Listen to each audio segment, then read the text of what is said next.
So if they take the time to really educate themselves and to really to go and watch the videos, for example, they're gonna learn what?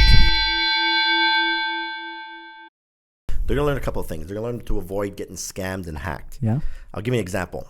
I was on vacation last year in the Dominican Republic, and I must have received, no joke, maybe 111 emails. How did this guy know my password? So it's like you're getting this email saying, "Hey, Hugo, you don't know me, but your password is this, and it's your real password." Yes. Like, how on earth did this guy get my password? It's because there's other websites that you're a member of, like LinkedIn or Marriott and whatever. Yeah. Those guys got hacked. Those guys, yes. Yes. So because your password is not strong, they were able to decode your password, and because you have an email associated to that password, they're emailing you saying, "Hey, this is your password," and you're like freaking out. So when I do it, by the way, and I'm pretty sure there's a lot of people that do it, they have the same password for every account. Is that a good thing? Yes and no. Yes and so if you make it strong enough, Yeah. it's going to help. But you need to have another step called two-factor authentication, Yeah. or two-step verification.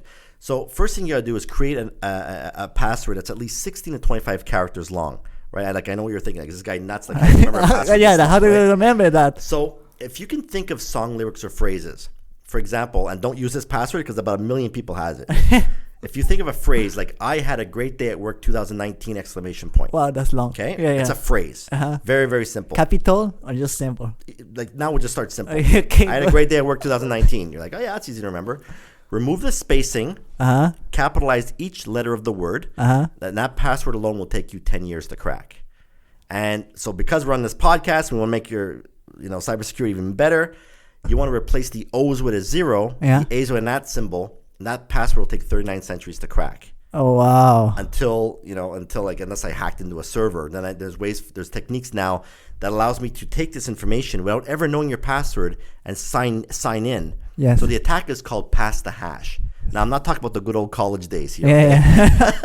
So this is an attack where we take this information, pass it to a server, and it's going to log me in as you without ever knowing your password. Okay. And that's why you need to turn on this two-step verification, which is an additional option, which exists on all your social media. Yeah, with your phone and everything. Yes. The numbers, when you send Exactly. some message text, and then you just put the number. Yeah. So password. So you're going to enter your username, your password, and then a text message will come to your phone with a random message, with a random code. Yeah. And you're going to enter that code, and then so even if I guessed your password, I can't get in without that text message. Yeah, you have to get on the phone. Yeah. So let's go back a little bit. You create a long password. I have a great day at work in 2019. You put capitals, you put numbers, Yeah. and it will be way harder to hack, like a 1, 2, 3. Oh my God. Do people do 1, 2, 3? They do. I see 1, 2, 3, or 1, 2, 3, 4, 5, 6 usually, and I see password. Yeah. Or Password? Password. Yeah. As a password. Yeah, Oh I my do. God. And they're gonna, because a lot of people are like, "Oh, they'll never guess password. It's so simple." They'll think, "No, it can't be possible." But it honest to God, a password like that takes us maybe 90 seconds to crack it. Oh wow. It's How really did they fast. crack it for real? How did they do Well, it? we have software that allows us to attack. It's called a dictionary attack. Yeah. So we have a dictionary with millions of passwords in it. Oh, yeah? Or another one called rainbow tables. But it allows us to attack this password list. And if your password is a part of our list, we'll crack it right away. So there's a book with a lot of passwords, There and is. it can be random phrases and everything. Yes. Oh yeah. Yeah. Everything's And they in can it. be like normal walls. Yep. Uppercase, lowercase symbols. How all long of is that's that in book? How many pages?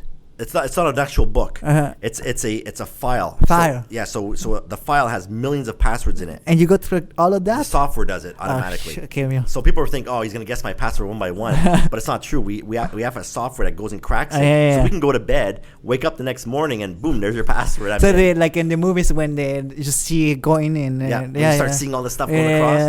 That's what that is. Yeah. Okay. So do you have any, Nicholas, in your case, any easy passwords that you need to share?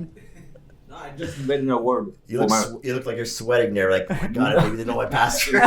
No, for my password, I just invented a word. That's fine, as long as it's long enough. Yeah, it's 10 letters and numbers, but I invented a word. Something fine. I knew, something I knew, and That's put it okay. together. But as long as you now you need to put on that two-step verification. You gotta make sure that's turned on. Yeah, it's two-step verification. And what about, because what about the iPhone, the face The facial recognition? recognition, that's fine. Yeah, but this is for your phone. But on Facebook and such, you have what's called login restrictions. Yeah. So I see a lot of people getting their Facebook accounts hacked because they don't realize that you can actually go into your settings under security. There's an option called login restrictions, and that actually restricts other devices from logging in. So this way, if somebody guesses your account, your password, they can't get in unless you get a notification saying, "Do you allow this device?" Yeah. You get and log in, and then you see somewhere in India. You're like, oh my God, what is that? So you say, no, it's not me. Exactly, and that's your cue to change your password. Yeah. So I have a Mac and I have an iPhone, and sometimes when I sign up, Apple gives you like a random number for a password. Is that good? Should I try that and save it? You can. But the problem is that if you're ever away from your computer, Yeah. you're not gonna remember that password. Yeah. That's the problem. But there's no like I have to save it. Yes. But if I'm not in my computer, if I have another account, let's say I'm going to a Microsoft software, Yeah. and I'm connected to Facebook. If I don't remember that password, I'm done. You're done. So I mean, a perfect example. Whenever I go on vacation, so I like to go to Cuba because not only because of the weather and all that stuff, but Okay. because the internet doesn't work there properly, right? So they have this really crappy computer lab, and, you know, if you want to check your email. But there's been times where people will use a password generator software like LastPass. Yeah. It's a software that generates your passwords for you, and it's like 30 characters. It's like uppercase Z, lower J. Like it makes no sense with the password. Yes. And they couldn't get access to it. Okay. And they had an emergency, and they couldn't even log in their account. They didn't know their passwords. They tried to be on another computer. That's They it. couldn't. They couldn't get in. But so, can you just do reset my password, send it to my email? well, in Cuba, it doesn't work very well, right? doesn't work well. So it's very, very slow over there. Okay. So now at the time, it's like, damn, I wish I knew my password. Yeah. Ever since then, like, you know what? Just learn to create strong passwords. How do you get to that habit? So like you say, oh yeah, so something easy to remember. I have a long day in work, and then you put numbers, and then you put capitals. And this is something I'm pretty sure everyone does. So you go, because there's so many accounts there, Amazon, Facebook, Google, whatever. And then I think it's not good, but what I do, I go in my Evernote and I write my password there so I remember. So every time I forget, I'm just go on my check my phone, check my Evernote, check my notes, and then I see the password. Is that a good thing to do? I'm gonna just get hacked. Yeah, if you get hacked, all your stuff is visible. Yeah. And then they're going to access all your accounts, and they're going to change the password on you. And usually what happens to recover your account, Microsoft or whoever was going to ask you, what was your last known password? Yeah. And you're like, oh, damn. What was it? And you're messed. You're done, you know? So should I write it down in a paper? You got to learn to create strong passwords. Yeah. So, you know, you can limit from 25 different passwords. I mean, like I mentioned earlier, the average person has between 30 and 50 passwords in their head, from their ATMs codes to their PIN codes to all these other codes that they require. But when you learn to create strong passwords like this, you can limit them down to maybe 5. Okay. And you can reuse them, but you got to make sure you have that 2-step turned on, the 2-step verification. That's the most important part. So I should never use my birthday. No. And my mom's birthday. No, and you don't want to use like John 123 because I see a lot of that. And then they're like, okay, I gotta change it now, so it's John 1 2 3 4. You know, it's garbage.